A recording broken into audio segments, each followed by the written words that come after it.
자기적 성질 제3강 시작하도록 하겠습니다. 지금 진도가 조금 늦은데요. 빨리 좀 나가도록 하겠습니다. 자, 지난 시간에 자기 교환 에너지에 대해서 이야기했었죠. 그죠? 그래서 자기 교환 에너지 항중에 이제 자기 교환 에너지를 나타내는 항중에 이제 자기 교환 에너지는 뭐 자세한 건 지금 이 과정에서 벗어나니까 생략했습니다. 그 자기 교환 에너지 항중에 이제 d 오비탈의 3d 오비탈의 직경과 그 다음에 원자 간 거리, 결합 거리죠. 그 빛값이 1.5에서 한 이 정도 값, 2.5 사이 그 정도 값을 지니게 되면 얘가 플러스 값을 지니게 되고, 그때는 얘네들이 즉 뭐죠? 모든 원자들이 같은 모멘텀들이 같은 방향으로 배열되는 게 더 에너지적으로 안정하다라는 이야기를 했어요. 그래서 강한 자기 모멘텀을 지니고 강자성체가 될 수 있다. 거기에 반해서 망간 같은 경우에는 철보다 원자 번호가 하나 작음에도 불구하고 D분의 A 값이 마이너스 값이 되고, 결국 걔는 이제 반강자성이 될 수밖에 없다. 그래서 얘네들은 서로 엇갈리게 마그네틱 모멘트가 분포하게 되는 구조를 갖는다 라는 이야기를 했었어요. 자, 그러면 결국 반강자성이라는 것은 엔티페로마그네티즘이죠. 주로 이제 재료는 망간이나 크롬, 망간 옥사이드, Fe2O3 뭐 이런 데서 생기는데, 자기장이 외부에서 가해지면, 그죠? 그러면 자기 쌍극자는 서로 반대 방향으로 배열된다. 원래 반강자성은 한쪽 원자는 이쪽으로 자기 쌍극자가 배열되면 같은 크기의 자기 쌍극자가 하나는 또 반대로, 하나는 이쪽으로 뭐 이렇게 되는 거라 그랬죠. 그래서 서로 다 상쇄돼서, 그죠? 어떤 자기 쌍극자가 잘 배열은 하는데 서로 벡터 부호가 반대니까 전체적으로는 이제 자화가 안 되는 그러한 이제 재료라 그랬어요. 거기에 반해서 이제 페리 자성은 주로 이온 결합을 하는 세라믹 재료에서 주로 나타나게 되는 경우가 되는데, 이런 경우는 어떤 이온의 산화 상태에 따라서, 즉 산화 상태 2 플러스 2가냐 플러스 3가냐 뭐 이런 거죠. 그런 거에 따라서 자기 모멘트의 크기가 서로 다를 수가 있단 말이에요. 그러한 거에 원인으로 인해서 전체 순자기 모멘트 값이, 그죠? 완전히 어떤 일부만 상쇄되고 완전히 상쇄되지 않아서 일부는 남아있는 그러한 형태의 어떤 자성체, 이것도 강자성체의 일종이라 그랬죠. 그런 자성체를 우리는 페리 자성체라 부르고, 대표적인 물질이 페라이트 자석이 되겠어요. 페라이트라는 것은 바로 어떤 거냐면 MO의 Fe2O3 형태로 결합되어 있는 거예요. MO에서 M은 이가이온, 즉 철이나 니켈, 망간, 코발트, 카파 같은 이러한 플러스 이가이온이 올 수 있고, 그 다음에 거기에 이제 산소가 하나 붙어 있는 거죠. 그리고 뒤에 또 Fe2O3 형태로 붙어 있는 이런 형태의 어떤 산화물, 이런 것들을 우리는 이제 페라이트라고 부르게 돼요. 그래서 이런 페라이트 재료에서 페리 자성이 주로 나타난다.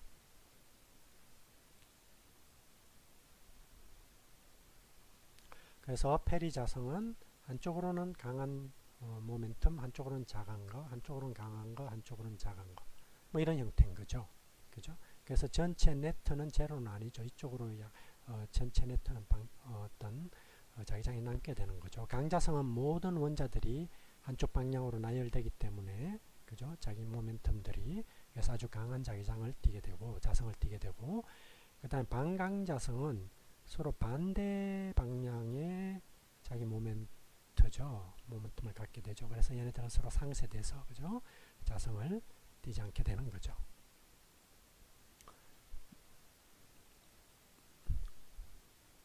자, 그럼 반강자성의 예시를 한번, 실제 결정을 가지고 한번 살펴보도록 합시다.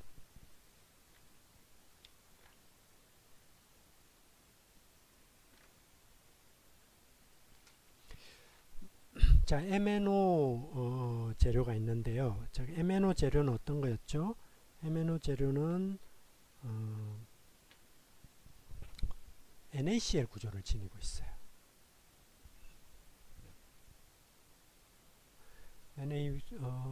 구조는 NaCl 구조를 지니고 있고, 즉 뭐예요? 소금의 구조죠. FCC 격자를 지니고 있는데, 얘네들은 지금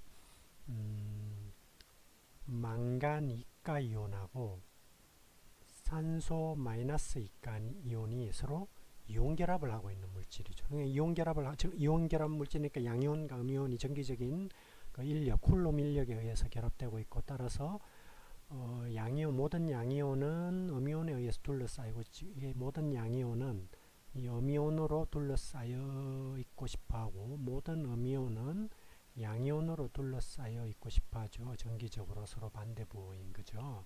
그런 형태로 배열돼 있을 때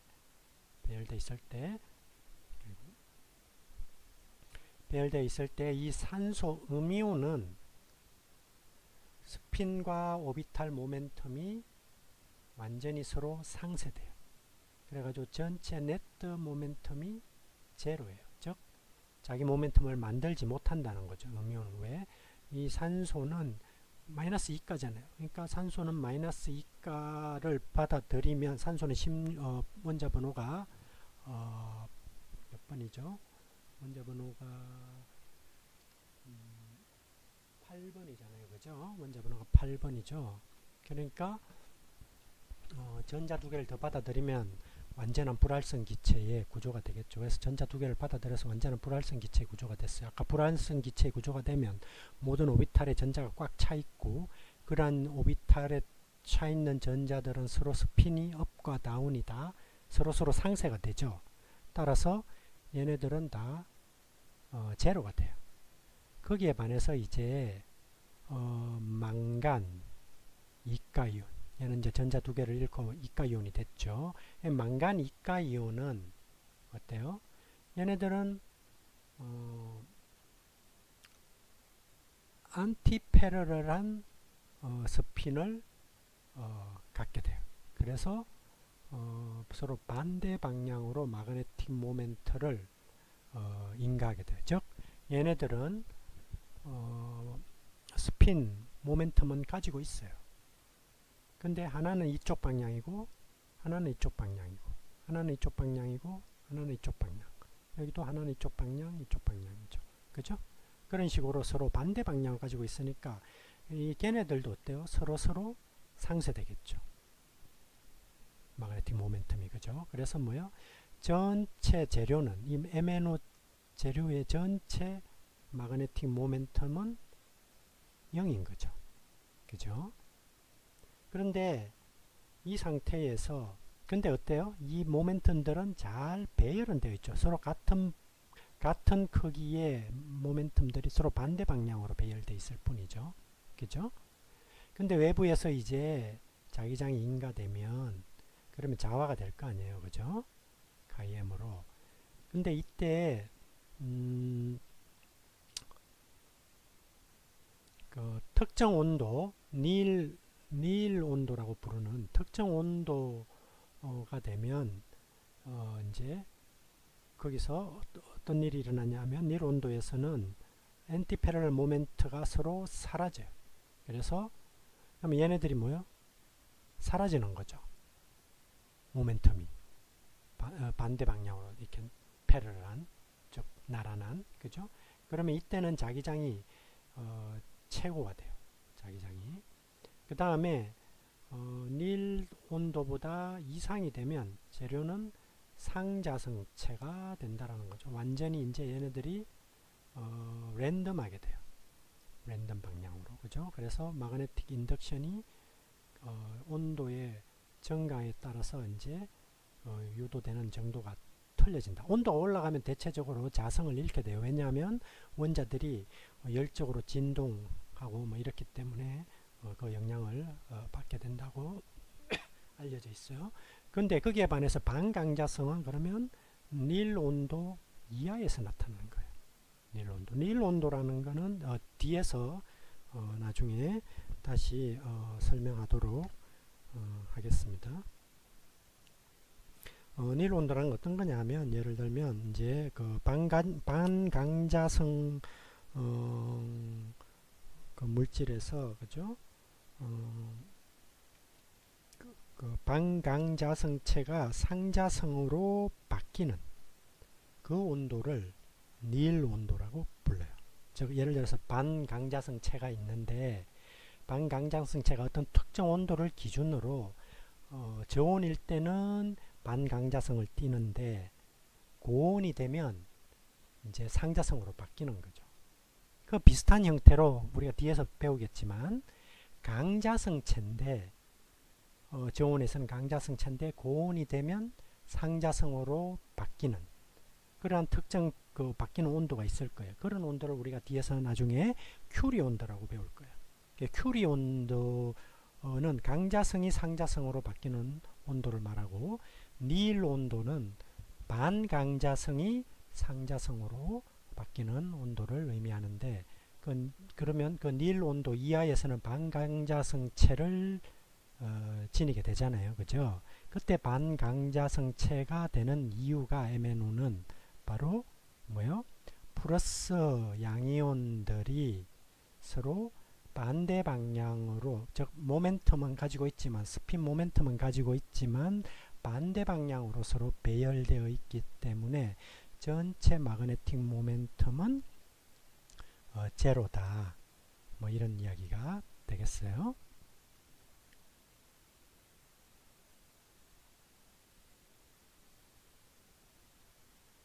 거기에 반해서 이제 페리자성은 어떤 거냐? 페리자성은 준강자성이라고도 부르는데 대표적인 게 페라이트 물질에서 나타난다 그랬어요. 페라이트 물질은 어떤 거냐면 MO 형태, 여기서 M은 금속이에요. 이가 금속, 철, 니켈, 망간, 코발트, 뭐 카파 이런 게 올 수 있는 거기에 산소 하나가 붙어 있고 또 Fe2O3 형태의 화학식이에요. 그러니까 이 전체는 어때요? M Fe2O4 형태의 화합물이 되는 거죠. 이런 형태의 화합물을 우리는 다 페라이트라고 부르고 그러면 요 M 대신에 Fe가 오게 되면 그럼 어때요? FeO랑 Fe2O3가 붙어 있는 거잖아요. 그럼 이때 FeO에 붙어 있는 Fe는 플러스 이가 이온이죠. 산소는 마이너스 이가니까. 또 여기 2O3에 붙어 있는 요 마이너스 이가의 3개니까 얘는 뭐예요? 철이 플러스 3가죠. 그러니까 Fe3O4라는 물질 이거는 천년에서 나오는 자석이에요. 마그네타이트라고 부르는 천년 자석인데 이 천년 자석이 Fe 철로 이루어져 있는 철 산화물인 거죠. 그죠? 철광석의 일종이죠. 그래서 그러면서 얘 안에 있는 철은 2가와 3가가 다 들어있고 걔가 1대2의 비율로 이제 들어있는 그런 물질이 되겠어요. 근데 여기서 요 뒤에 Fe2O3 부분 얘네들은 마그네틱 모멘텀이 제로예요. 그리고 Fe2가 이온 얘네들이 마그네틱 모멘텀이 존재하게 된다라는 거죠. 그래서 실제로 보면 얘네들이 어디에 있냐면 이 구조는 주로 우리가 인버스 스피넬 구조라는 건데 인버스 스피넬 구조는 산소 이온은 FCC 구조를 이루고 있어요. 그럼 FCC 구조니까 FCC 구조 안에는 8면체 자리도 있고 4면체 자리도 있는데 8면체 자리에 반은 Fe3 3가 이온이 들어와 있고 8면체 자리에 또 반은 Fe2가 이온이 들어와 있어요. 그리고 4면체 자리에는 Fe3가 이온이 차지하고 있는 거죠. 자, 그런 형태로 되어 있는 구조가 바로 인버스 스피넬, 즉 역스피넬 구조의 페라이트가 되겠고 그러한 페라이트는 페리자성을 띠게 된다. 그러면 예를 들어서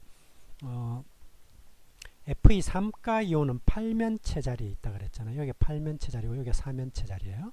Fe3가 이온은 8면체 자리에 있어요. 그리고 4면체 자리에도 있죠. 그죠? 개수가 똑같이 들어있어요. 8면체 자리랑 4면체 자리에. 왜냐하면 Fe3가는 지금 두 개가 있죠. 그 두 개 중에 한 개는 두 개가 있는데 두 개 중에 한 개는 8면체, 한 개는 4면체 자리에 있는 거예요. 그 다음에 2가는 한 개가 있죠. 그 한 개는 8면체 자리에 있는 거죠. 2가는 8면체 자리에 있는 거예요. 그러면 얘네와 얘네는 서로 반대 방향 똑같죠. 그죠? 얘는 3가고 3가, 3가고 3가니까. 근데 얘네들의 방향이 벡터의 방향이 반대예요. 모멘텀의 방향이. 그래서 얘네들은 완전히 상쇄가 돼서 엔티페로마그네티즘이 돼요. Fe3가 이온은. 그런데 2가 이온은 어때요? 8면체 자리에만 존재해요. 그렇기 때문에 얘는 온전히 그냥 그대로 남아서 마그네틱 모멘텀을 만들게 되는 거죠. 자, 이러한 이제 구조를 우리는 페리 자성을 갖는 역스피넬 구조의 페라이트다라고 이제 부르게 됩니다. 물론 이러한 이제 구조는 변압기, 고주파 변압기 등에 이제 쓰기에 매우 좋은데 왜냐하면 이게 나중에 뒤에서 이제 우리가 배우겠지만 에디 커런트, 와전류라는 게 있어요. 순간적으로 자기장이나 이런 것들이 확 오면 그 재료에 가해지면 그러니까 자기장이 변하는 거죠. 일정한 자기장이 주어지는 게 아니고 변하는 자기장이 주어지면 그 재료의 표면에 전류가 야기돼요. 그걸 우리가 와전류라 그러고 그럼 그 전류에 의해서 열이 발생하죠. 그죠? 그래서 저항열이 발생하게 되고 그 저항열 때문에 자성을 이제 잃게 되는 그런 이제 경우가 생길 수 있죠. 그래서 보통 이제 고주파 변압기다. 그럼 고주파니까 빨리 바뀌는 거죠. 자주 자기장이. 그러니까 와전류가 생기기 쉽고 결국 와전류를 막으려면 전류가 흐르는 거니까 전류를 안 흐르게 하려면 부도체가 되면 좋죠. 그죠? 그리고 변압기의 효율이 좋으려면 강한 어떤 그 자화가 일어나면 좋아요. 자화가 잘 되면. 그러니까 강자성 체면 좋은데 강자성 체만 좋으면 그래서 포화 자화가 아주 크면 좋은데 포화 자화가 근데 일반 그 강자성 체는 주로 금속으로 이루어져 있죠. 그러니까 금속은 전기가 잘 통하니까 와전류가 생겨서 이제 고주파 변압기는 안 좋단 말이에요. 그런 경우에 이러한 이제 페라이트 재료들이 이제 페리 자성을 갖는 페라이트 재료들이 그런 고주파 변압기에 이제 적절하다. 뭐 이런 이야기가 되겠어요.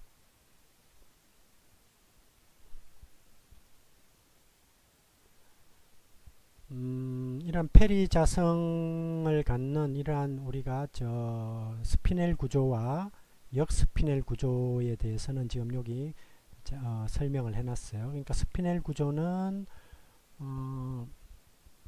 기본적으로 이런 형태의 산화물 형태를 우리는 이제 스피넬 구조라고 부르는데 화학식은 당연히 이런 구조를 갖게 되죠. 그때 3가 이온이 2가 이온이 테트라헤드랄 자리에 오고 즉 3면체 자리 그 다음에 산소는 FCC 구조를 이루고 3가 이온이 8면체 자리에 오게 되면 우리는 스피넬 구조라 그러고 그죠? 그 다음에 역스피넬 구조는 우리 앞에서 봤던 것처럼 산소는 FCC 구조를 이루는 것 똑같은데 4면체 자리에 3가 이온이 8면체 자리랑 서로 반반씩 오는 거죠.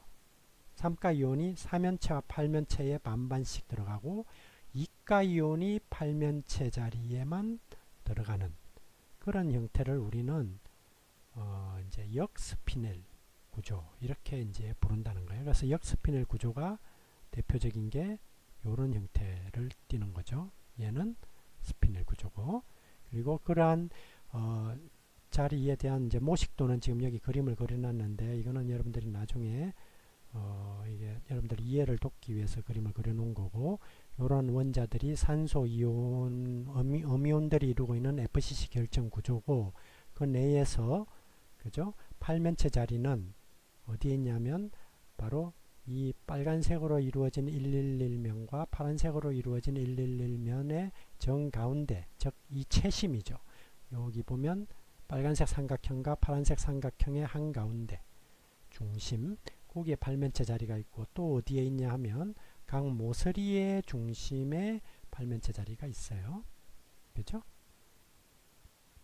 그래서 여기에 팔면체가 있고, 그래서 결국 팔면체 자리는 전부 몇 개가 있냐면 유니셀당 4개가 있어요. 모서리는 이웃한 육면체 3개랑 공유를 하니까 4분의 1개죠. 4분의 1개짜리가 모서리가 12개니까 팔면체 자리가 모서리에는 3개가 있어요. 이 채심에는 온전히 1개가 들어있죠. 그렇기 때문에 유니셀당 팔면체 자리 수는 4개가 들어있고, 유니셀당 원자, 즉 산소 음이온도 4개가 들어있죠. 따라서 원자 1개당 팔면체 자리는 1개씩 있는 꼴이에요. 그죠?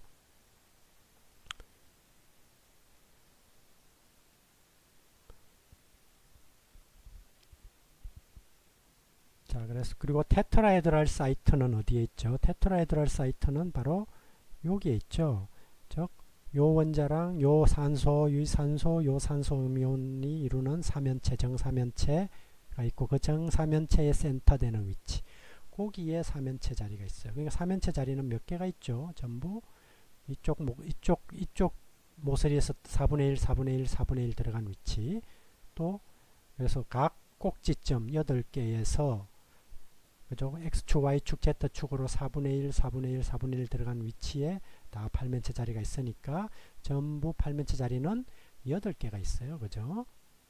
그래서 유니셀당 팔면체 자리는 8개, 사면체는 8개가 있고, 그 다음에 원자는 4개가 있으니까 원자당 사면체 자리는 2개 꼴인 거죠. 그죠? 그래서 그 자리에 양이온이 오느냐 음이온이 오느냐에 따라서 이제 달라진다는 거죠. 역스피넬 구조도 마찬가지예요. 뭐 똑같이 이제 팔면체 자리와 사면체 자리의 위치는 똑같고, 그 사면체와 팔면체 자리에 어떤 양이온이 오느냐에 따라서 역스피넬 구조가 되거나 스피넬 구조가 된다라는 이야기가 되겠어요. 자, 그 다음에는 이제 자구에 대해서 한번 살펴보도록 합시다. 주로 자구라는 것은 이제 어디서 생기는 거냐? 바로 강자성체. 그래서 강자성체나 페리자성체 재료에 생기는 조직인데, 이거는 뭐냐면 자기 쌍극자 모멘트가 그죠? 서로 평행하게 배열되어 있는 영역이에요. 구역이죠. 그걸 우리는 마그네틱 도메인이라고 부른다 그랬어요. 그죠?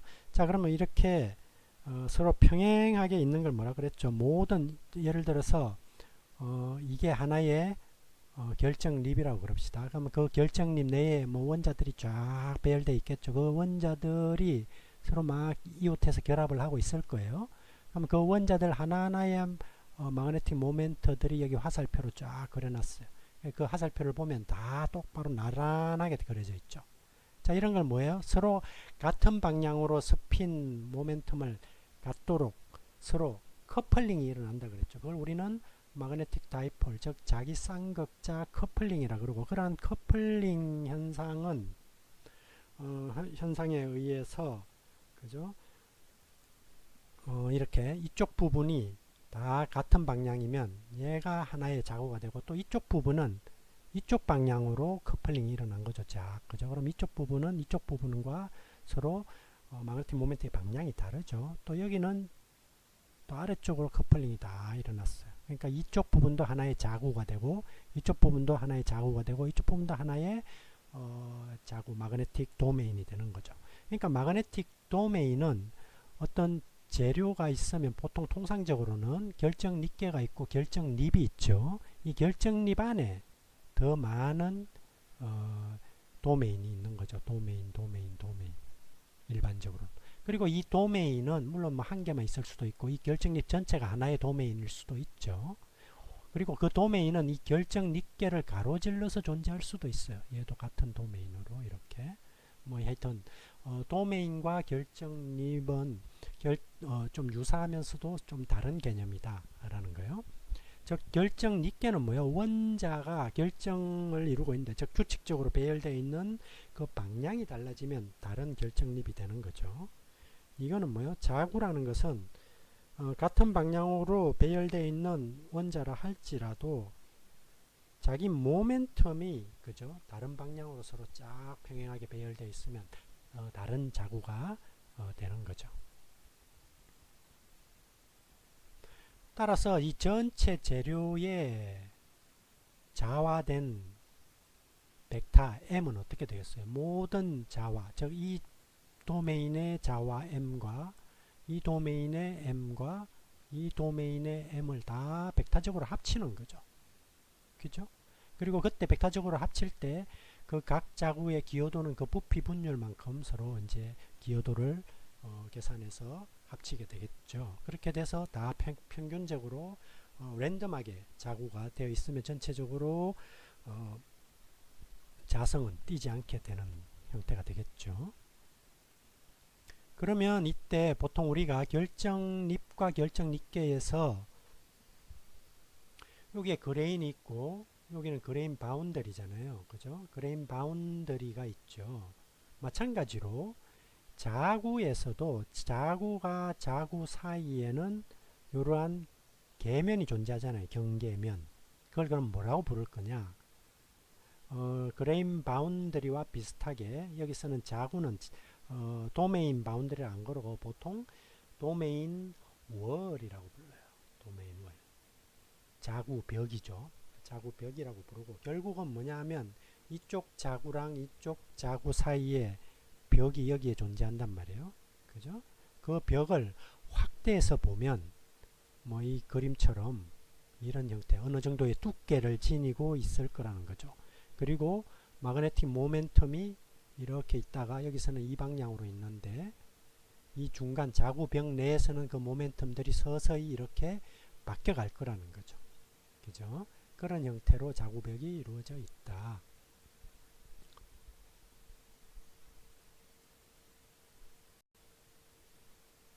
그러면 상자성 재료는 어때요? 상자성 재료라는 것은 모든 원자들이 랜덤하게 그죠? 마그네틱 모멘텀을 가지고 막 분포되어 있는 거잖아요. 그러니까 애초에 뭐예요? 다이폴 커플링이라는 게 없죠. 그죠? 같은 방향으로 쫙 나열되어 있지 않단 말이에요. 그러니까 도메인이라는 것도 존재하지 않게 되겠죠. 그죠? 따라서 영구자성도 존재하지 않게 되는 거예요.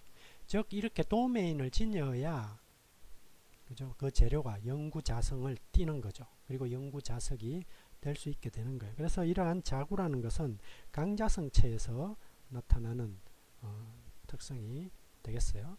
그러면 이러한 강자성체의 특성이 온도에는 어떻게 영향을 받는지를 보면 온도가 올라가게 되면 어떻게 되겠어요? 0도 K 이상이 되면, 절대온도 0도 이상이 되면 열 진동을 하게 되잖아요. 원자들이. 그죠? 열 에너지. 그죠? 그래서 그 진동 때문에 강자성체의 자기 쌍극자가 완전히 서로 평행하게 배열되는, 즉 평행 커플링을 하기 어려워지는 거죠. 그 열 진동 때문에. 따라서 온도를 계속 올리게 되면 언젠가는 그 평행 배열이 깨지게 돼서 강자성이 완전히 상실돼서 상자성으로 바뀌게 되는데, 그때 그 바뀌는 온도를 큐리 템퍼리처라고 불러요. 큐리 온도라고 부르게 된다라는 거죠. 그러면 대표적인 강자성체 물질 중에 하나인 철을 가지고 봅시다. 순수한 철. 그럼 순수한 철을 보면 지금 X축은 온도죠. S축은 온도, 도시로 나타나는 온도고, Y축은 포화자화예요. 그죠?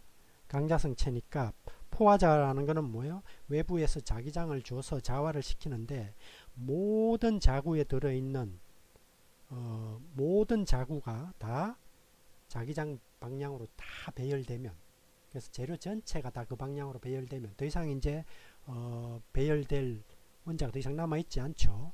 그러면 더 이상 이제 자기장이 증가하지 않겠죠. 자화가 안 되겠죠. 그걸 갖다 우리는 포화 자화라 그래요. 그러니까 최대로 자화가 된 거죠. 그 포화 자화 값을 이제 나타낸 건데 10의 6승5도로. 근데 이쪽에 여기가 저온이고 이쪽으로 갈수록 고온이잖아요. 그죠? 온도가 올라가는 거니까. 그러니까 포화 자화 값이 이렇게 떨어지고 있잖아요. 그래서 처음에는 저온일 때는 온도가 올라가면서 좀 천천히 떨어지다가 어느 정도 온도가 올라가면 이제 그 다음부터는 굉장히 급속하게 떨어지다가 어느 특정 온도가 되면 이제 탁 여기서 끝나죠. 결국 그 이야기는 뭐예요? 포화 자화가 이제 안 일어난다는 거죠. 이 온도 이상에서는. 결국 뭐예요? 이 온도 이하에서는 강자성을 띠지만 여기서는 이 온도 이상에서는 이 온도를 기준으로 이 온도 이상에서는 상자성을 띈다는 이야기가 되겠어요. 그래서 이 부분은 이 온도를 우리는 큐리 온도라 그러고 철에서 큐리 온도는 770도씨로 알려져 있죠. 그리고 이러한 큐리 온도는 재료마다 강자성체 Fe, 코발트, 니켈이 이제 강자성체였잖아요. 그죠? 그리고 요 세 개들은 다 큐리 온도가 다르다. 거기에 반해서 이제 페리자성체도 페리자성은 서로 어때요? 페리자성은 한쪽 방향으로는 강한 자기 모멘트, 반대 방향으로 좀 약한 자기 모멘트가 서로 이제 반대 방향으로 깔려 있는 걸 페리자성이라고 그랬죠. 그러니까 자화되는 정도도 강자성체보다는 좀 작을 수밖에 없어요. 포화 자화도. 그래서 페리마그네틱을 보이는 재료 대표적인 게 이제 페라이트라 그랬죠. 페라이트 산화물. Fe3O 같은 경우에는 이제 같은 온도에서도 얘는 좀 작죠. 이 강자성체보다는 그죠. 근데 역시 이 페리자성도 온도가 올라가면서 포화 자화 값이 떨어지면서 특정 온도에 이르면 제로가 되는 거죠. 포화 자화가 안 된다는 이야기는 자화가 불가능하다 이야기죠. 즉 상자성으로 이제 즉 강자성의 성질을 잃어버리는 거죠. 그래서 Fe3O4는 585도씨 더 낮죠. 그죠? 그런 이제 특징을 지니고 있어요. 거기에 반해서 이제 아까 앞에서도 이야기했다시피 반강자성을 띠고 있는 재료도 온도를 올리게 되면 그죠? 역시 열 진동 때문에 반강자성을 잃고 상자성으로 바뀌는 현상이 발생되는데 그때의 온도를 큐리 온도와 유사하게 니일 온도다 라고 부른다는 거예요. 그래서 큐리 온도를 TC, 니일 온도를 TN 뭐 이렇게 이제 부르게 되겠습니다.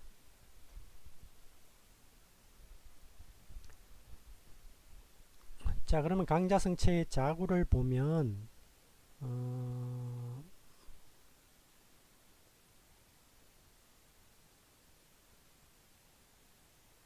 자, 그러면 예를 들어서 이제 강자성체의 외부에서 자기장을 인가해 주면 자화가 일어나잖아요. 그죠? 그래서 자화는 이런 형태로 자화가 일어나서 여기서 포화가 된다 그랬어요. 즉 유도 자기값 BS. 그래서 포화되면 BS도 포화가 되고 MS도 포화가 되겠죠. MS가 포화되면 BS도 따라서 포화되는 거죠. 그때 요거를 초기 투자율, 여기를 맥시멈 투자율이라고 부르고, 그러면 이때 이렇게 자화가 일어나는 동안에 실제로 내부의 자구는 어떻게 움직이느냐. 지금 자기장은 이 방향으로, 지금 요 방향으로 지금 H라는 자기장이 인가되고 있어요. 그럼 초기에는 자구의 모양이 요랬어요. 즉 이쪽 방향의 모멘텀을 갖는 자구, 이쪽 방향의 모멘텀을 갖는 자구, 이쪽 방향의 모멘텀을 갖는 자구, 이렇게 서로 다른 4개의 방향을 갖는 자구로 이 재료가 이루어져 있었는데 이제 자기장 H를 인가하니까 어때요? 이쪽 방향의 자구가 얘랑 제일 비슷하죠. 그러면 걔가 성장을 해요. 그 자구가. 그래서 점점 커지고 다른 방향, 이 자기장과 다른 방향으로 있는 자구는 이제 수축하는 거죠. 소실되는 거예요. 그래서 점점 얘가 자라와서 나중에는 얘가 다 잡아먹었겠죠. 그래서 이 방향과 H와 가장 비슷한 마그네틱 모멘텀을 갖는 자구만 남게 되고, 그런 다음에 최종적으로 이 H 방향으로 이 자구가 회전을 해서 완전히 정렬을 하는 거죠. 이 외부 자기장에 대해서. 이렇게 해서 모든 자구가 다 이 방향으로 정렬이 되면 그러면 이제 더 이상 자화될 이제 원자들이 남아있지 않죠. 그러면 이제 포화가 되는 거죠. 즉 자기장 ms 값이 이제 더 이상 증가하지 못하고 아무리 자기장을 올려도 일정한 값을 갖게 되겠어요. 결국 이러한 자화의 포화는 자구가 어떤 외부에서 가해지는 자기장에 맞춰서 성장을 하고 최종적으로는 회전을 함으로써 이제 만들어진다라는 이야기가 되겠어요.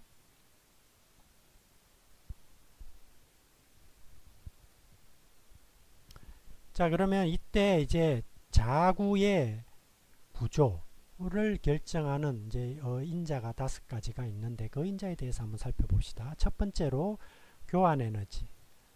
교환 에너지라는 건 우리가 앞에서 잠깐 이야기했었죠. 자구의 포텐셜 에너지는 원자의 쌍극자가 한 방향으로 배열될 때 최소화된다. 그죠? 포텐셜 에너지. 자구의 포텐셜 에너지는 한쪽 방향으로 쫙 모든 원자들이 한쪽 방향으로 쫙 배열하고 싶어 하는 거예요.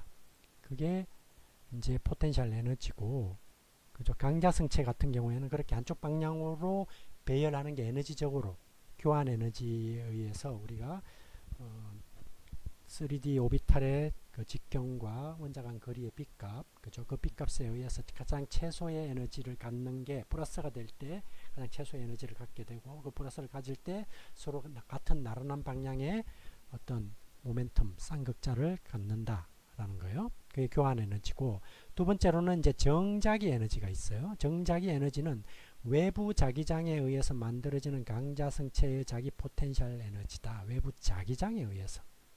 이거는 뭐예요? 자구의 포텐셜 에너지예요.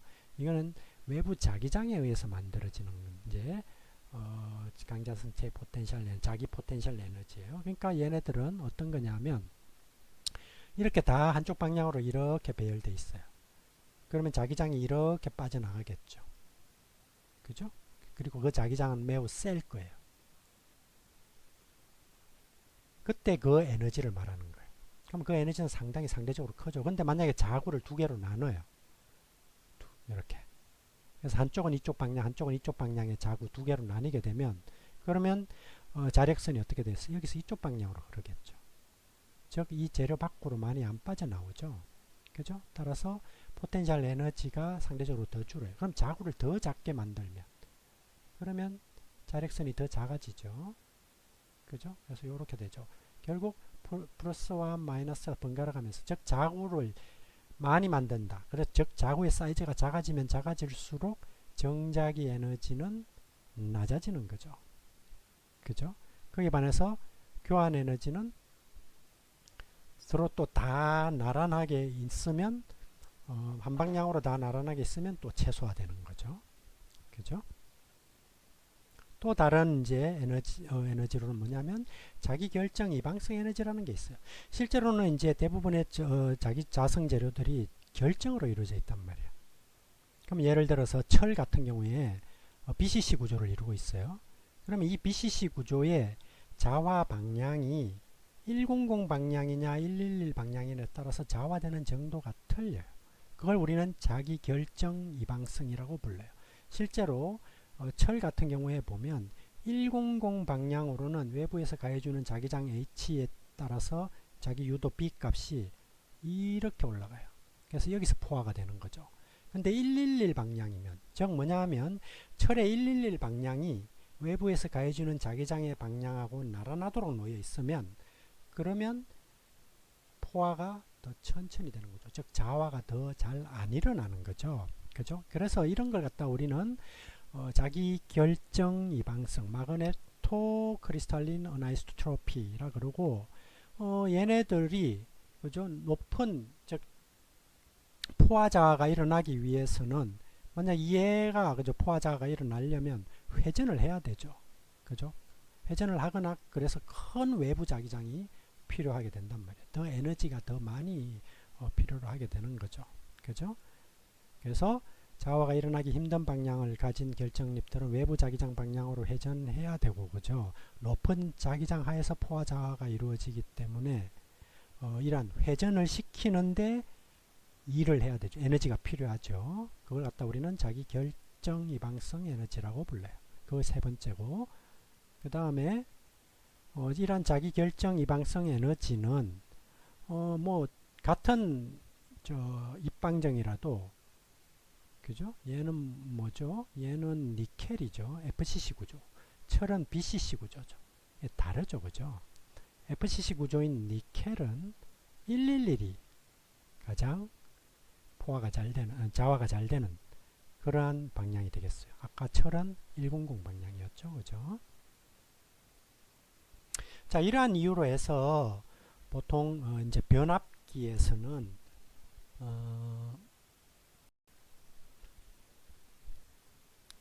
연자성체를 이제 쓰게 되는데, 연자성체는 이제 뒤에서 좀 다루겠지만, 보통 많이 사용하는 게 철에 3% 정도의 실리콘이 들어간 실리콘 강이죠. 실리콘 이제 강, 요걸 갖다가 이제 판재 모양으로 이제 만들어요. 그래서 실리콘 강판이라고 부르는데, 이러한 실리콘 강판을 보통 변압기의 재료로 써요. 여기 변압기가 있으면 이게 이제 실리콘 강판 재료인 거죠. 그리고 여기에 코일이 이렇게 감겨 있어요. 그걸 1차 원선이라 그러고, 이쪽을 코일을 이제 여기는 많이 감았죠. 여기를 2차 원선이라 그래요. 그죠? 그러면 여기 1차 원선에 의해서 자기장이 유도되겠죠. 그 자기장이 뭐예요? 이 재료, 변압기 재료, 이 재료에 또 자기장을 인가해서 이쪽에 또 유도 전류를 만들게 될 거예요. 그렇게 함으로써 이제 전압을 첨가시키는 그런 변압기 역할을 할 수 있는데, 이때 자화가 잘 돼야 여기 유도 자기장이 많이 만들어질 거 아니에요, 그죠? 그럼 자화가 잘 되는 방향이 있단 말이에요. 철에서는 100 방향이에요.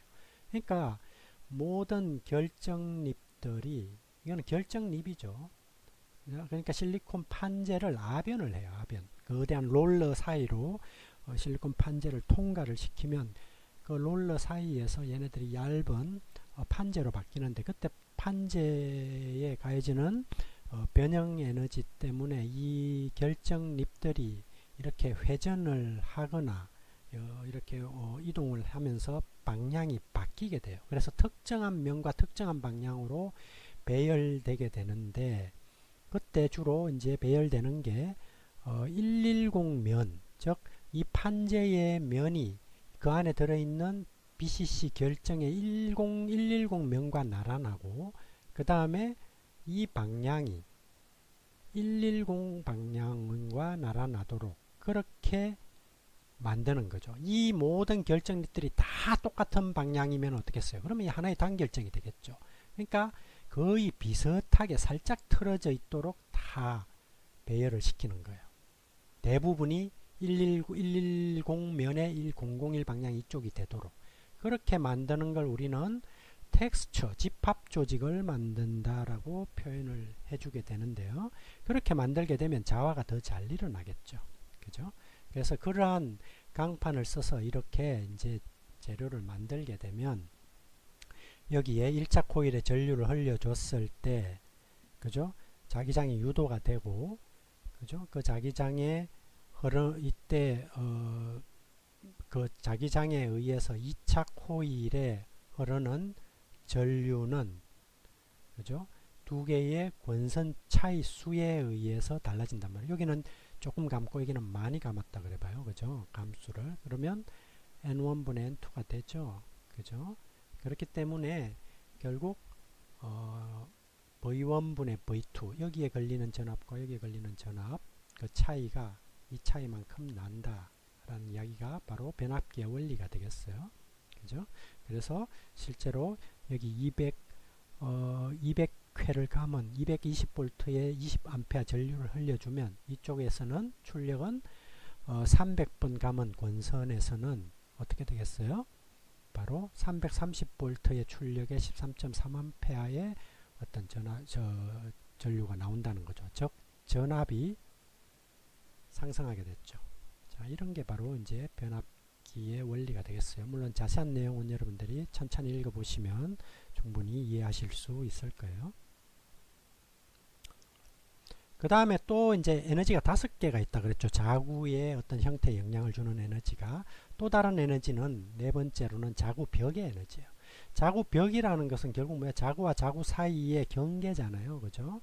그러니까 그 경계 내에서는 이 모멘텀이 점진적으로 이렇게 변하는 형태인데, 이 자구벽의 보통 폭은 어느 정도냐면 원자가 한 300개 정도 들어있는 정도의 폭을 지니고 있다라고 알려져 있어요. 그리고 그 폭이라는 게 그 300개 정도 되는, 300개 정도면 대략 한 뭐 예를 들어서 100나노메타 정도 된다. 그 폭이. 그럼 그 폭은 어떻게 결정이 되는 것이냐? 그것은 바로 교환 에너지와 자기 결정 이방성 에너지의 균형 때문이라는 거죠. 자기 결정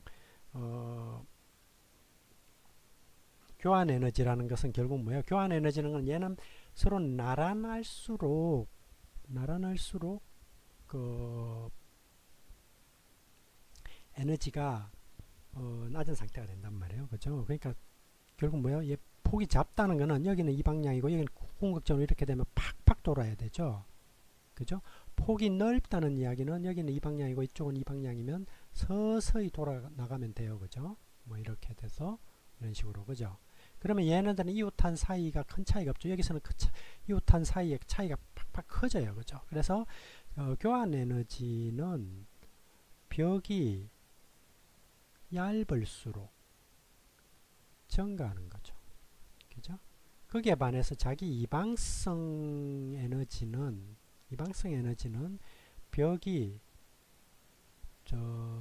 두꺼울수록, 그죠? 벽이 두꺼워지면 이제 이 서로 방향이 틀어진 것들의 에너지가 거기 계속 축적되죠. 그래서 더 이렇게 증가돼요. 그래서 그 두 개의 합에 의해서 뭐 이런 중간 옵티멈한 이런 값을 갖는다라고 이제 알려져 있어요. 그래서 이게 적절한 자구벽의 에너지인데, 어쨌든 자구벽도 그죠? 에너지를 지니고 있다. 그죠? 그러면 자구벽이 많아지면 어때요? 전체 에너지가 높아지는 거죠. 즉 자구가 작아지면 작아질수록 에너지가 높아지는 거예요. 그 다음에 자기 변형 에너지. 자, 자기 변형 에너지는 뭐냐 하면 자기적으로 어떤 재료에 자기장이 가해지면, 그죠? 자기적으로 얘네들이 모멘텀들이 이렇게 회전을 하거나 그 자기장에 맞추기 위해서, 그죠? 전자 스핀 모멘텀 회전하거나 뭐 이럴 때 원자들 사이에 결합 거리가 변하게 돼요. 그것 때문에 서로 쌍극자들이 서로 밀거나 당겨서 자화 중에 그 재료의 팽창이나 수축이 발생하게 된다라는 거죠. 즉 변형이 발생하게 된다는 거예요. 자화에 의해서. 그걸 갖다가 우리는 자기 변형, 마그네토 스트릭션이라고 부르고, 그거랑 관련된 에너지를 마그네토 스트릭티브 에너지, 자기 변형 에너지라고 부른다. 결국 이거는 탄성 변형과 관련된 가역적인 에너지인 거죠. 자기적으로 자기장이 가해지면 탄성 변형이 생겨서 탄성 에너지가 발생되고 자기장이 없어지면 원래로 돌아가고 이런 식이죠. 그죠? 결국 얘는 뭐예요? 자기 변형으로 인한 기계적 응력에 의한 변형 에너지인 거죠. 그죠? 그래서 결국 평형 자구 배열은 이러한 자기 변형과 변형 에너지, 자기 변형에 의한 변형 에너지와 자구 벽의 에너지의 합이 최소가 되도록 자구도 배열된다. 뭐 이런 이야기가 되겠어. 그럼 예를 들어서 이런 걸 보면 자구가 이런 모양으로 되어 있다.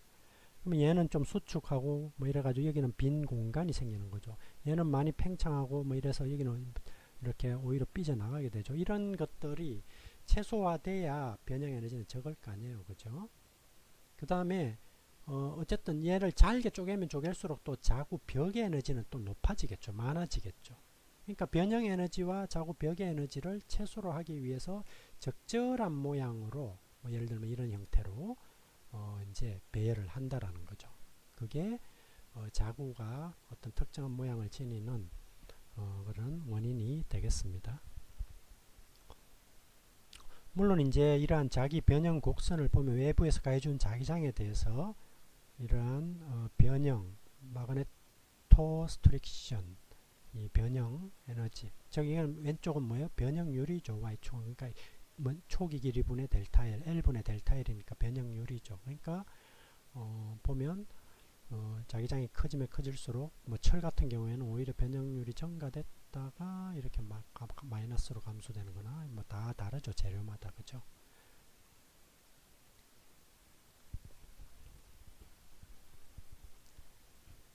그 다음에 이제 자화 및 탈자 시간이 지금 많이 되긴 했는데 아직 많이 남아서 조금 더 하도록 하겠습니다.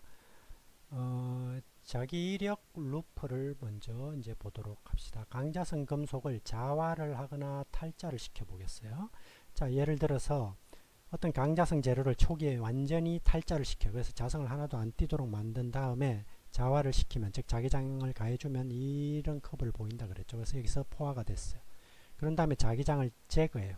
그래서 자기장을 이제 점점 낮춰주면 얘가 원래대로 돌아오는 게 아니고, 그죠? 이렇게 경로를 따라서 내려온다 그랬죠. 그죠? 즉 탈자가 천천히 일어나는 거죠. 그죠? 그래서 이때 이 포화된 자화를 우리는 saturation 해서 포화 자기 유도 BS라고 부르게 되고, 외부에서 가해준 자기장이 완전히 제로가 됐음에도 불구하고 이 재료가 요 정도밖에 탈자가 안 됐으면, 그래서 요 위치에 와 있다. 그러면 얘는 뭐야? 이만큼의 자화가 남아 있는 거죠. 그죠? 그걸 갖다가 우리는 BR이라고 불러요. 그래서 이 BR은 잔류작이라고 불러요. remnant induction 해서 잔류작이 BR이라고 이제 우리가 부른다는 거예요.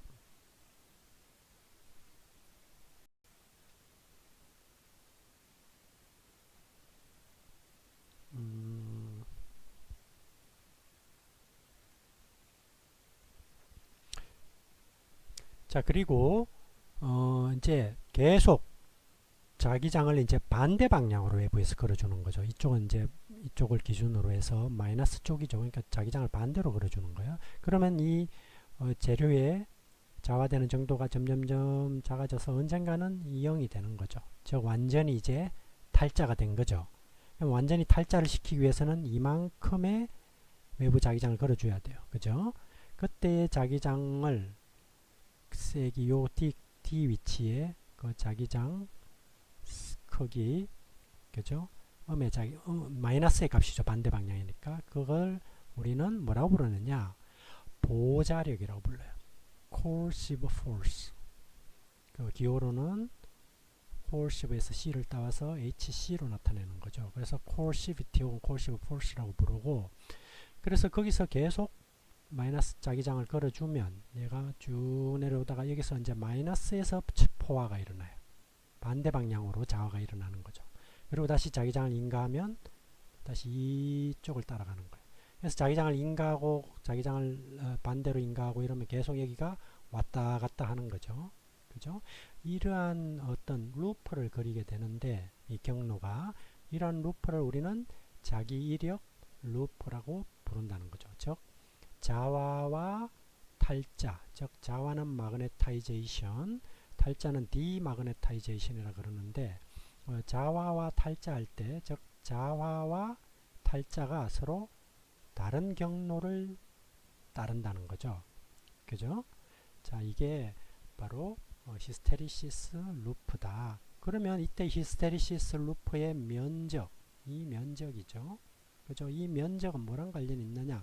자화와 탈자에 소모되는 일과 관련이 있다. 즉 에너지와 관련이 있다는 거죠. 그죠? 그리고 이때 자기 이력 곡선에서 중요한 게 바로 여기 초포화 자화의 값 BS와 요 위치, 요건 뭐죠? 잔류 자화 값이고, 그 다음에 여기 값이죠. 요거는 보자력이라 그랬죠. 이 보자력은 반대 방향으로 이렇게 갈 때는 여기가 되겠죠. 그러니까 이거와 즉 이 커브와 이 커브는 대칭 관계예요. 그렇기 때문에 요 값과 요 값은 크기는 같고 부호만 반대인 거죠. 이렇게. 자, 그런 형태로 자기 이력 곡선이 만들어진다. 그럼 이러한 자기 이력 곡선은 예를 들어서 처음에 자화를 시킬 때 포화까지 이렇게 포화까지 안 가고 그냥 적당히 조금 올린 다음에 다시 자기장을 반대로 하면 이런 자기 이력 곡선을 만들 수도 있어요. 아니면 여기서 이만큼 갔다가 다시 내렸다가 하면 여기서 이런 식의 자기 이력 곡선을 만들 수도 있게 되는 거죠. 어쨌든 이 자기 이력 곡선의 초기, 그죠? 자와에서는 항상 0에서부터 출발하는 거죠. 여기서부터. 그죠? 그래서 강자성체나 페리자성체 같은 경우에는 이렇게 올라가서 여기서 포화가 되죠. 그죠? 낮추면 이렇게 이런 식으로 이제 된다 그랬어요. 근데 상자성체나 반자성체는 어땠어요? 상자성체나 반자성체는 직선관계로 이렇게 왔다 갔다 해요. 여기를. 즉 이력 곡선이 생기지 않는 거죠. 반자성이면 뭐예요? 반대로 생기니까. 그죠? 하여튼 이렇게 왔다 갔다 하는 거죠. 그러면 여기서 보면 두 개를 보면 보죠. 여기 포화자와를 보면 여기는 단위가 어때요? 선속 밀도 B 값이 그죠? 여기는 1.5 테슬라죠. 그죠? 근데 여기는 어때? 50 여기가 30이고 50이면 뭐 여기쯤 되겠죠. 이 바깥에 그죠? 근데 이게 이미 포화가 됐기 때문에 50 H 값에서 얘는 1.5인데 상자성체나 반자성체는 어때? 50일 때 값이 얼마예요? 엄청나게 작죠. 5 곱하기 10의 마이너스 5성보다 조금 더 큰 정도니까 그죠? 그죠? 그러니까 이 값과 강자성체와 상자성체는 이미 그 자화되는 정도의 값이 엄청나게 큰 차이가 나는 재료다라는 걸 여러분들이 이해하셔야 되겠습니다. 자, 그러면 이렇게 이제 자성의 종류는 살펴봤죠. 그래서 반자성, 상자성, 반강자성, 준강자성, 강자성이 있었죠. 그리고 이러한 이제 그 자화 정도와에 따라서 실제로 우리가 사용하는 재료, 즉 자성 재료는 그죠? 크게 어떻게 나누냐면 경자성체와 연자성체로 나누게 돼요. 소프트 마그네틱 머티리얼과 하드한 마그네틱 머티리얼. 이걸 갖다 우리는 연자성체, 경자성체 이렇게 부르는데 연자성체, 경자성체는 그죠? 강자성 재료에도 있고 페리마그네틱, 준강자성, 페리자성 재료에도 있어요. 그럼 연자성과 강자성이 뭔지를 한번 살펴보도록 합시다. 물론 이제 이때 이러한 특성은 이미 앞에서 이미 다 배웠죠. 그럼 연자성체는 뭐냐? 영어로는 소프트 마그네틱 머티리얼이고 얘는 쉽게 자화되고 쉽게 탈자되는 것. 즉 외부에서 자기장을 가해주면 H를 가해주면 자화가 잘 돼요.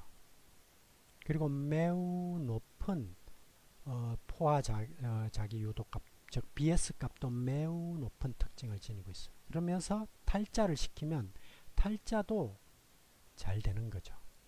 그죠? 탈자가 잘 된다는 이야기는 보자력이 매우 작다는 거. 탈자가 잘 된다는 건 에너지가 많이 소모가 안 돼야 되는 거죠. 그죠? 그러니까 보자력이 작아야 돼요. 그래서 자기 이력 에너지 손실이 이제 보통 자기 이력 그러니까 탈자하고 자화를 하는 동안에는 어떻게 되겠어요? 자화하는 동안에는 자구가 이동해서 포화가 되잖아요. 그럼 반대로 자기장을 가해주면 자기장을 없애면 자구가 반대로 이동해야 되겠죠. 결국 뭐예요? 자구 벽이 이동하게 되고 그때 에너지가 소모된단 말이에요. 그죠? 그러니까 결국 그 자구 벽을 이동이 잘 안 되도록 해주면 방해하는 거죠. 그렇게 되면 어떻게 되겠어요? 자구의 이동을 방해하게 되면 자기 이력 에너지의 손실이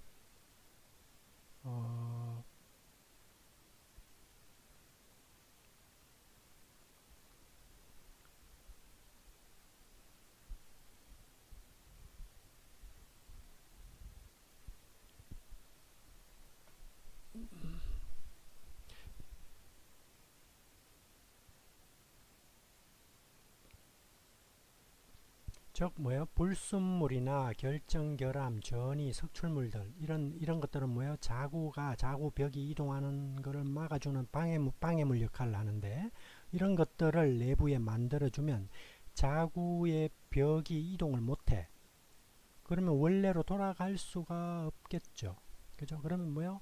반대 방향으로 큰 자기장을 걸어줘야 겨우 탈자가 될 거예요. 즉 보자력이 매우 커지죠. 그러면 뭐요?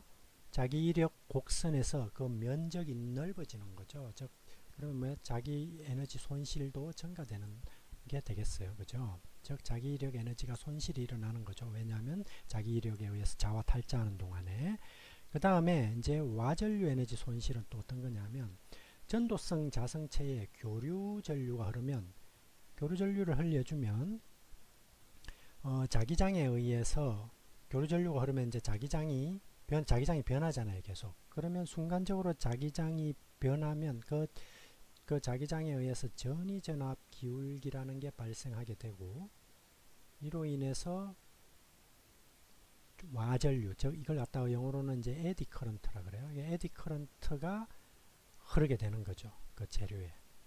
그러면서 전기 저항 그 전류로 인한 전기 저항 발열로 인해서 에너지가 또 손실되게 되겠어요.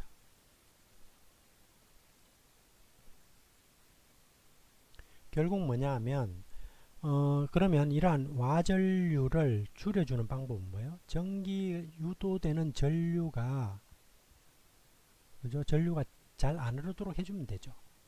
그러려면 도체보다는 부도체가 좋을 거예요. 아니면 전기 저항이 높은 재료이거나.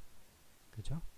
그래서 고용체 합금을 만드는 것도 하나의 방법이에요. 그래서 아까 앞에서 변압기 재료로 FE 실리콘 이렇게 합금을 쓴다 그랬죠. 실리콘 강판. 그러니까 실리콘을 넣어주는 이유 중에 하나도 바로 고용체 합금을 만드는 거죠. 그렇게 넣음으로써 저항이 증가되는 거예요. 순수한 철일 때보다 뭐예요? 와전류가 훨씬 더 줄여줄 수 있는 거죠. 전기 비장이 증가되니까. 그죠? 아니면 자성체 코어에다가 절연체를 피복하거나 주로 표면 부분을 이제 따라서 흐르게 되니까 그래서 피복을 하거나 아니면 얇은 판을 여러 장 뭐 겹쳐서 만든다든지 뭐 이런 이제 실질적으로는 이제 생산할 때 그런 것들을 쓰고 있어요. 그 다음에 높은 주파수의 경우에는 굉장히 주파수가 높다는 이야기는 자성이 빨리 바뀐다는 이야기죠. 교류에서. 그죠? 그러니까 어때요? 아예 절연체를 쓰면 좋죠. 절연체에 연자성 재료를 사용하면 와전류 손실을 줄일 수 있다.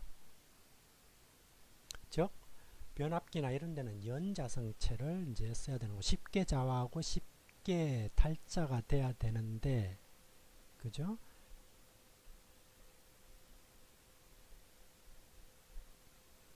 그렇게 쉽게 탈자하고 쉽게 자화하려면 자기 이력 곡선의 그 면적, 폭이 매우 작은 게 유리하다.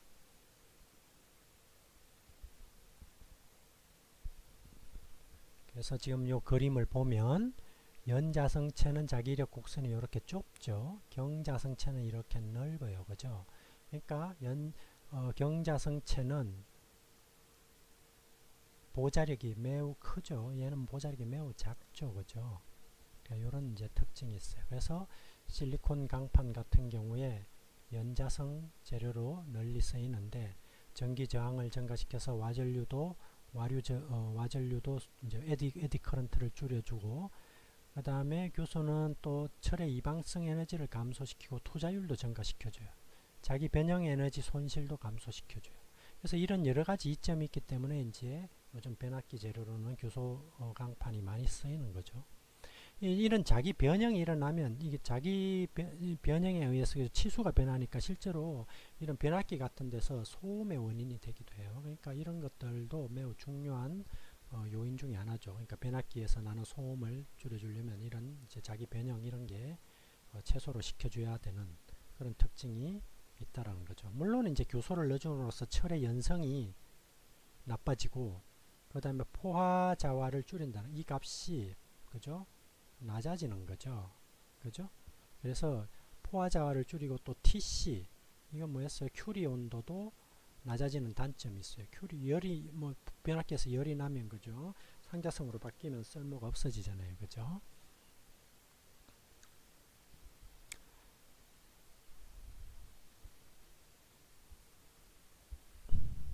여기서 보면 이제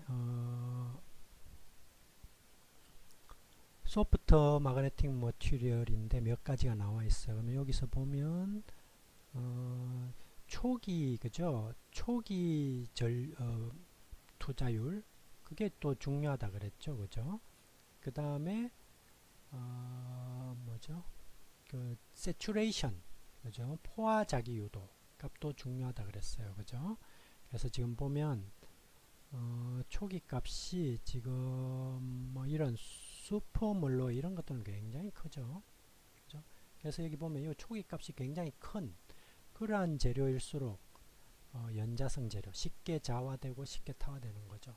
그래서 이렇게 급격하게 올라서 급격하게 떨어지면 이 폭이 좁을 거예요. 그죠? 이런 재료가 연자성체 재료로 이제 좋은 거죠. 그죠? 그래서 이 값은 크고 그 다음에 이 최대값 BS 값 그 값도 큰 게 좋은 거죠. 그죠?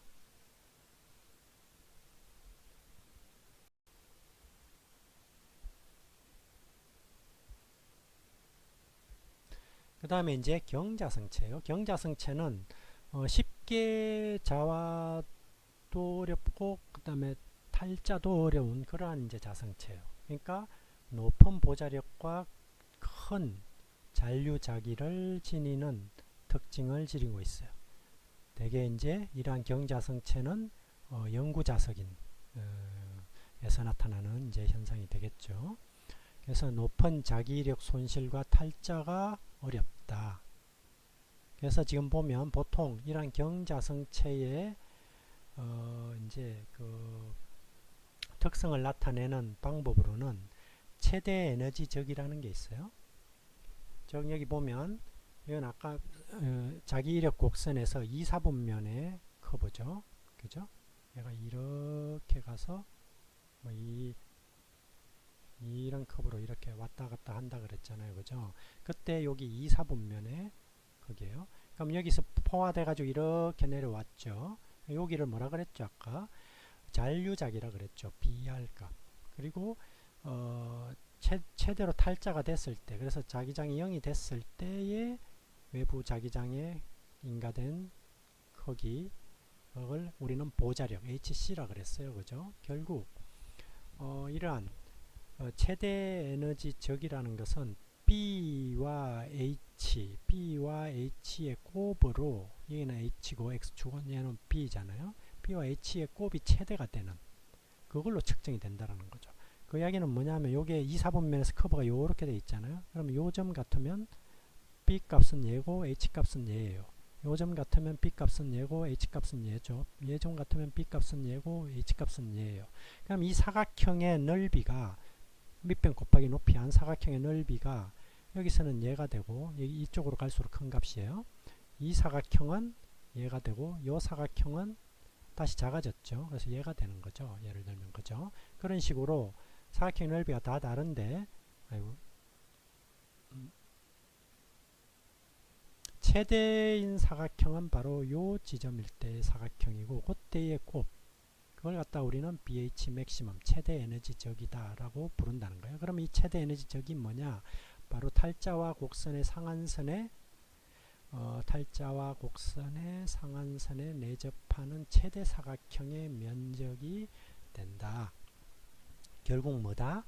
경자성체가 되려면 그죠? 얘도 크고 얘도 크면 경자성체가 되는데 그죠? 그거는 바로 이 에너지적으로 나타낼 수 있다. 에너지적이 최대가 되는 그러한 경우에 이제 경자성체가 되기가 쉽다. 즉 그렇게 되면 이 자기이력 곡선에서 그죠? 자기이력 곡선에서 이 에너지가 크죠. 자기이력 손실이 매우 크단 말이에요.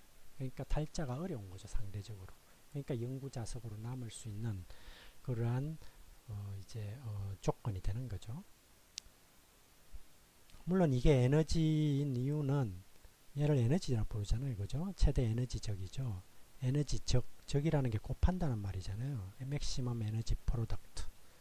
그래서 B는 테슬라고 H는 암페어 퍼 미터인데 테슬라는 웨버 퍼 미터 제곱이고 그죠? 이렇게 쭉 곱하면 결국 단위들을 다 환산하면 에너지 적은 주울 퍼 미터 삼성의 꼴로 단위가 나온다는 거죠.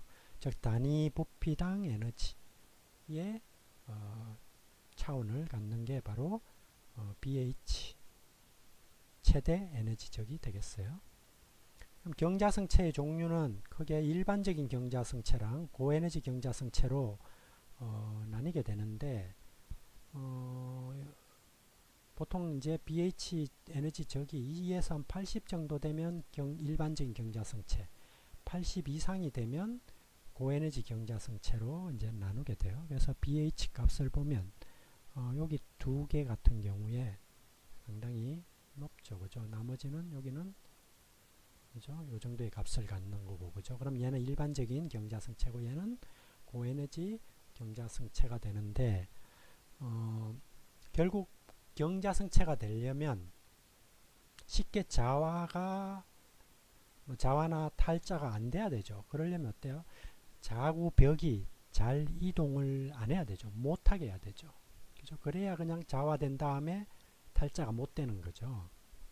그러려면 뭐예요? 자구벽의 움직임을 억제해 주기 위해서 주로 이제 뭐 예를 들면 자석강 같은 경우에 뭐 자석강 예를 들면 이런 뭐 텅스텐 스틸이나 뭐 이런 같은 이거 경자성체 중의 재료에 뭐 이런 텅스텐이나 크롬 같은 합금원소를 집어넣어줘서 탄소하고 결합해서 이 탄화물을 내부에서 형성하게 돼요. 그럼 탄화물 입자들이 자구벽이 움직이는 걸 막아주는 뭐 그런 역할을 한다든지 그렇게 해서 이제 강자성체를 이제 경자성체를 참 만드는 유지하는 거죠. 그 다음에 이제 최근에 개발된 이제 경자성체 중에 하나가 우리가 흔히 이제 일상에서 많이 쓰는 히토류 금속, 히토류 자석이 있죠.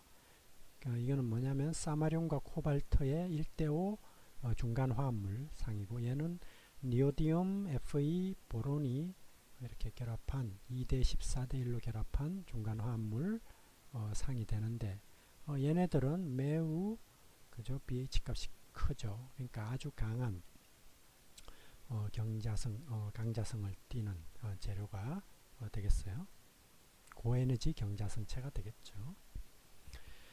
자, 이러한 자성 재료를 응용하는 뭐 분야가 이제 뭐 여러 군데가 있겠지만 이제 대표적인 분야 중에 하나가 이제 저장 장치죠. 자기 저장 장치. 뭐 예를 들면 컴퓨터 같은 데 쓰는 하드디스크 드라이브, HDD, 그렇죠? 아니면 옛날 뭐 이런 녹음 테이프 같은 데 쓰는 자기 테이프, 뭐 이런 것들이 이제 저장 장치가 되는데 결국 이런 것들은 뭐냐 하면 이러한 그 HDD 같은 경우에도 내부에 아주 이런 TM으로 찍은 조직 사진인데 이런 작은 이러한 어떤 그 자구들이 존재하죠, 그죠? 그 내에 이런 헤드가 이렇게 가면서 이 수직 방향으로 자화를 시키는 거예요. 이런 방향으로, 그죠? 이렇게 자화를 시켜서 그 다음에 이제 지나가면서 자화를 시키고 그러면 여기서 자기장을 내서 여기서 이제 받아들이는 형태로 이렇게 이제 코일에 의해서 이제 자화를 시키고 그다음에 그 기록을 얘가 이제 뭐 정보를 읽는 거죠. 그러면 이렇게 자기장의 방향이 모멘텀의 방향이 얘를 1로 놓으면 이 방향은 0으로 놓는 거죠. 그러니까 이게는 디지타이저 돼 있으니까 1과 0의 조합으로 모든 정보를 우리가 저장을 할 수 있게 되는 거죠. 그래서 그런 원리다. 기본적으로 자기 테이프도 마찬가지예요. 자기 테이프도 어떤 플라스틱 테이프 위에 이제 이런 자기 물질들이 이렇게 이제 이렇게 입혀져 있는 거죠. 이런 침상의 형태든 뭐 이런 뭐 동글동글한 형태든 어쨌든 이 재료 내에 어떤 자장을 걸어 가지고 그 자장의 어떤 방향을 가지고 1과 0의 어떤 디지털 신호로 바꿔서 기록을 하는 그러한 형태가 되겠어요. 이제 마지막으로 이제 초전도 재료를 한번 보도록 합시다. 초전도 재료라는 것은 말 그대로 초전도 슈퍼 컨덕티비티죠. 즉 전도도가 거의 무한대라는 거죠. 다른 말로 하면 금속의 저항이 거의 제로가 되는, 저항이 거의 없는 그러한 재료를 우리는 초전도 재료라고 하죠. 전기가 잘 통하는 재료잖아요. 그러니까 이거는 전기적 특성에서 다뤄야 되는데 이런 자기적 특성으로 넘어온 이유는 바로 이 초전도 재료는 자기적 성질하고 매우 밀접한 연관이 있어요. 그래서 이제 여기 챕터에다가 이제 넣어놨는데, 어쨌든 이러한 초전도 현상은 뭐 이제 제일 처음에 발견된 게 수원이라는 금속이었죠. 수원이라는 금속을, 모든 금속들을 이제 온도를 낮추면 열 진동이 줄어드니까 저항이 줄잖아요. 그죠? 그래서 저항이 떨어지는데, 수온에서 이제 아주 극저온이죠. 이렇게 저항을 실험을 했더니 어느 특정 온도에 다다르니까 갑자기 저항이 확 떨어져서 그 이후로는 저항이 없더라. 그죠? 그래서 저항이 제로가 되더라. 그거를 우리는 뭐라고 그러냐면 그 온도를 임계온도 TC라 그러고, 그 수온 같은 경우에는 4.2K에서 나타난다는 거죠. 4.2K. 그러니까 절대 온도로 4.2K니까 무지막지하게 낮은 온도죠. 그죠? 절대 온도 0도에 아주 가까운 온도예요. 그죠? 어쨌든 임계 온도를 기준으로 임계 온도 이하에서는 초전도 현상을 보이고, 이상에서는 그냥 일반적인 어떤 재료의 전도도 전기 저항 값을 보이는 거죠. 거기에 반해서 일반적인 초전도가 아닌 재료는 그냥 이렇게 끝까지 뚝 떨어져서 제로가 되는 일이 없다라는 거죠. 절대 온도 0도가 될 때까지. 이런 건 초전도체가 아닌 거죠. 자, 이러한 초전도의 어떤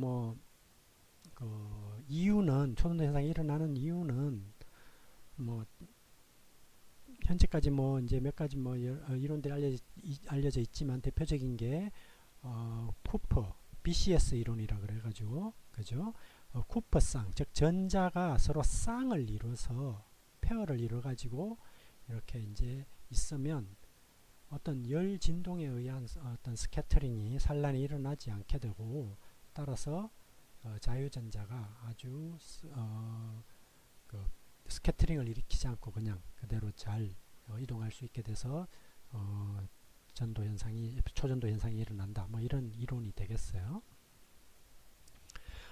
초전도 재료의 어떤 간단한 어떤 그 경과를 한번 보면, 매우 오랜 기간 동안 이제 실제로는 크게 연구가 지지부진했죠.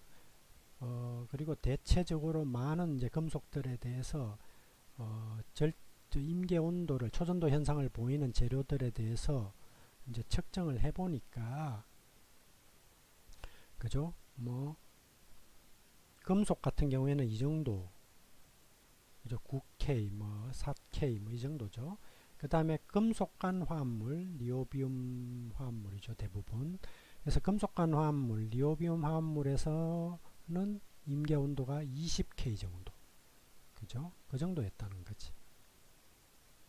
그리고 사실은 이 구간이 굉장히 오래 이제 지체됐고, 결국 거기로부터 이제 이 초전도를 설명하는 BCS 이론, 쿠퍼쌍을 가지고 설명하는 BCS 이론에 따르면, 결국은 이 정도 급의 온도를 넘어설 수는 없다. 그게 이제 이론이었어요. 그런데 1987년도에 30K를 넘는 그러한 초전도가 발견된 거죠. 그래서 세라믹에서, 그죠? 그래서 세라믹에서 이런 세라믹과, 그 다음에 우리가 YBCO라고 부르는 그러한 세라믹, 거기서는 이제 임계 온도가 90K예요. 그 다음에 이런 세라믹은 122K까지 올라갔죠. 그죠? 그래서 이러한 세라믹 화합물에서는 굉장히 이제 그 기존 이론에서 알려진 임계 온도보다 높은 온도에서 초전도가 보였단 말이에요. 그래서 이러한 초전도체를 우리는 고온 초전도체라고 불러요. 물론 이제 이런 온도도 무지막지하게 낮은 온도죠. 그죠? 그렇지만 이러한 온도가 그래도 공업적으로 의미가 있는 이유는, 이러한 초전도체들은 초전도 현상을 보이려면 액체 헬륨이나 액체 수소 같은 그런 데다 담궈야 돼요. 근데 그것들은 매우 비싸단 말이에요. 액체 수소나 액체 헬륨은. 근데 이 임계 온도는 액체 질소를 이용할 수 있어요. 액체 질소의 끓는 점은 77K니까. 그죠? 그러니까 액체 질소를 가지고 냉각을 할 수가 있다는 거죠. 이 온도 정도의 급은. 그죠? 그게 아주 좋죠. 그래서 상당히 이제 공업적으로 이제 의미가 있어지게 된 거죠. 이러한 초전도 체류에서 이제 중요한 어떤 인자가 있는데 그게 뭐냐 하면 임계전류, 임계자기장, 임계온도가 있어요. 그래서 이러한 수많은 지금까지 합금이랑 화합물들에 대해서 이렇게 이제 검사를 쭉 해봤는데, 그죠? 전류가 어떤 임계전류 이상으로 흘려주면 초전도가 깨지더라. 그 다음에 자기장도, 그죠? 자기장도 어떤 임계 자기장 이상의 자기장을 이제 초전도체에 가해주면 역시 초전도 현상이 깨지더라. 뭐 이런 이야기예요. 온도는 아까 앞에서 이야기했죠. 이미 임계 온도 이상에서는 초전도 현상이 안 나타나는 거죠. 그죠? 결국 그것들에 의해서 이렇게 쌓여져 있는 표면, 그래서 원점에서부터 그 표면 사이에 요 최적 구간, 거기만 초전도가 발생하고 그 바깥은 이제 일반적인 그냥 전도 재료가 되는 거죠. 그죠?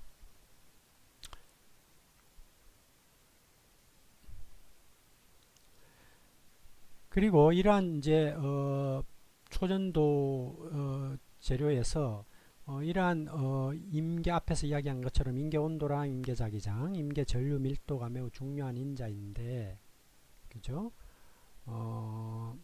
실제로 보면 재료에 따라서 이제 이렇게 그죠? 이런 임계 온도랑 임계 자기장, 그죠? 그래서 이런 구간 내에서는 초전도지만 여기서는 초전도가 깨진다. 그리고 그러한 것들은 재료에 따라서 다 조금씩 다른 값을 지니고 있다. 그러면 이러한 초전도체가 자기장하고 뭐 어떤 관련이 있느냐? 초전도체는 크게 1형 초전도체랑 2형 초전도체로 이제 나눌 수 있는데 1형 초전도체는 임계 온도보다 낮은 온도에서 HC, 임계 자기장이죠. 임계 자기장보다 작은 자기장이 인가되면 자기장은 표면의 층을 제외하고는 다 반발된다. 즉 초전도체를 자기장 속에 놓으면 자기장이 초전대 안으로 침투를 못해요. 즉 반자성의 특성을 보이는 거죠. 초전도 재료는. 그죠? 그래서 이러한 효과를 우리는 마이스너 효과라 그러죠. 반자성 효과에 의해서 예를 들어서 초전도체 위에 이제 자석을 놓으면 그 자성의 자력선이 자기장 초전도체로 뚫고 들어가지 못하고 초전도체에서 반대 자기장을 내뿜는 거죠. 그죠? 그래서 뜨게 되죠. 자석이 초전도체 위에. 그걸 갖다 우리는 마이스너 효과라 그러는데 실제로 이제 자기장이 완전히 뭐 표면부만 살짝 침투하는 걸로 알려져 있고 내부는 침투를 못한다고 알려져 있어요. 자, 이게 이제 초전도체의 특징이에요. 그죠? 즉 초전도체는 자기장을 밀어낸다. 이런 특징이에요. 일반 재료는 다 자기장이 내부로 이렇게 이제 침투하는 거죠. 우리가 앞에서 계속 살펴봤죠. 유도자기 뭐 이런 거 그죠? 그죠? 그런 것처럼.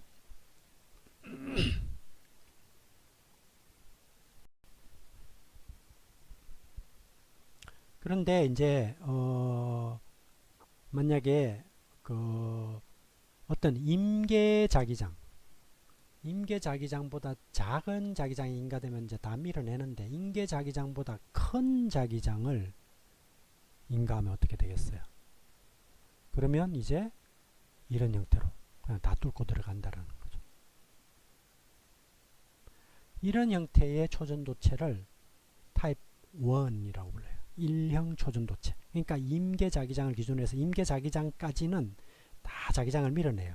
근데 임계 자기장보다 더 센 자기장을 걸어주는 순간 그냥 초전도 성질을 탁 잃어버리는 거죠. 즉 자기장이 초전도체 내부로 다 침투를 하게 되는 거죠. 즉 마이스너 효과가 이제 사라지게 되는 거죠.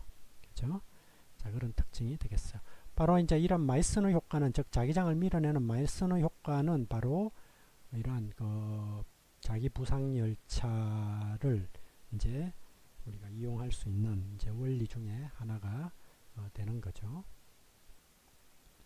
거기에 반해서 이제 이형 반도체는 어떤 거냐? 이형 반도체는 어떤 임계 자기장이 두 개가 있어요. 하부 임계 자기장과 상부 임계 자기장이 있어가지고 어떤 특정한 자기장, 예를 들어서 특정한 자기장에서 그죠? 침투하기 시작해요. 자화가 일어나는 거죠. 그래가지고 쭉 자기장이 점점 세져서 어떤 HC2에 이르게 되면 이제 비로소 뭐요? 다 이제 그 침투가 다 된 거죠. 그죠? 그래서 얘를 상부 임계 자기장, 얘를 하부 임계 자기장이라고 그러고, 하부 임계 자기장에서 상부 임계 자기장에 걸쳐서 서서히 이렇게 침투하게 되는 그 자기장이 초전도체 내로, 이러한 거동을 보이는 초전도체를 2형 초전도체라고 부르게 돼요. 그리고 1형은 아까 이야기한 것처럼 외부에서 자기장을 가해주면 그 자기장의 세기와 똑같은 반대의 자기장을 계속 얘가 내밀어서 서로 밀어내는 거죠. 그래서 자기장이 하나도 침투가 안 돼. 그러다가 특정 임계값에 다다르게 되면 갑자기 뚝 떨어지는 거죠. 그리고 이렇게 초전도 성질을 잃어버리는 거. 얘가 1형인 거고 얘가 2형이 되는 거죠.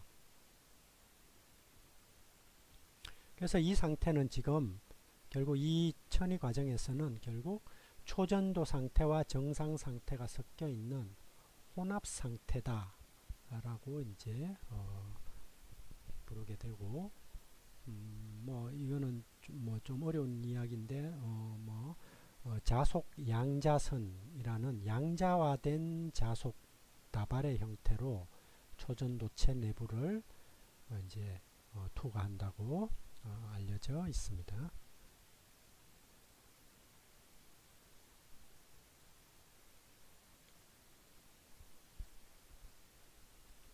그래서 1형 초전도체는 표면에서만 전류가 흐르기 때문에 낮은 전류의 전도체고, 2형 초전도체는 TC와 HC가 높아요. 1형보다. 그렇기 때문에 더 응용하기에는, 즉 공업적으로 응용하기에는 더 좋은 거죠. 그죠? 그리고 고전류, 고자기장에서 이제 작동하는 초전도체다라는 이제 특징이 있습니다. 그래서 초전도체의 이제 뭐 이런 특성을 이용해서 보면 임계 온도가 그죠? 지금 뭐 금속에서는 뭐 이 정도로 낮았는데 화합물, 금속관 화합물에서는 이 정도로 좀 높아졌다가 세라믹 초전도체가 나오면서 이제 고온 초전도체가 된 거죠. 액체 질소 온도를 넘는. 그래서 이러한 초전도체의 응용은 주로 2형이 1형보다 이제 더 선호되는데, 그거는 임계 온도가 높고 TC가 높고 HC도 굉장히 높은 값을 갖기 때문이다. 주로 응용처로는 일단 저항이 없기 때문에 그죠. 전력 전송에 매우 유리하겠죠. 그래서 전력 손실이 매우 적단 말이에요. 그리고 또한 저전압에서도 전송이 이제 가능하다는 거죠. 그죠? 왜냐하면 전압이 높을수록 전력 손실이 적어진단 말이에요. 그래서 이제 고압선으로 우리가 발전소에서 전기를 만든 다음에 고압선을 통해서 전기를 보내는 이유가 전압이 높아야 이제 에너지 손실이 적어지기 때문인데, 아예 이제 그 초전도체로 전선을 만들면 뭐 저전압 상태에서 보낼 수 있는 거죠. 그리고 뭐 이제 입자 가속기 등에 쓰려면 아주 고에너지의 높은 그 자석, 아주 강한 자석이 필요한데 뭐 그런 이제 자석을 만들 수 있죠. 그 다음에 컴퓨터에서는 뭐 어떤 신호 전달이나 스위칭 속도를 굉장히 빠르게 할 수 있고, 앞에서 본 것처럼 자기 부상 열차에서는 이런 마이스너 효과를 이용해서 굉장히 고속의 열차를 이제 만들 수 있게 되는 거죠. 물론 이제 오늘날에도 여전히 많이 쓰고 있는 MRI 장치 뭐 이런 데서도 더 이제 선명한 이러한 이제 신체 조직을 촬영할 수 있게 되는 그러한 장점이 있겠습니다. 자, 이상으로 강의를 마칠 텐데요. 시간이 상당히 오바됐는데 워낙 내용이 방대하다 보니까 시간이 좀 오바됐습니다. 여러분들 좀 이해를 해 주시고요. 이걸로 강의를 마치도록 하겠습니다. 여러분 수고하셨습니다.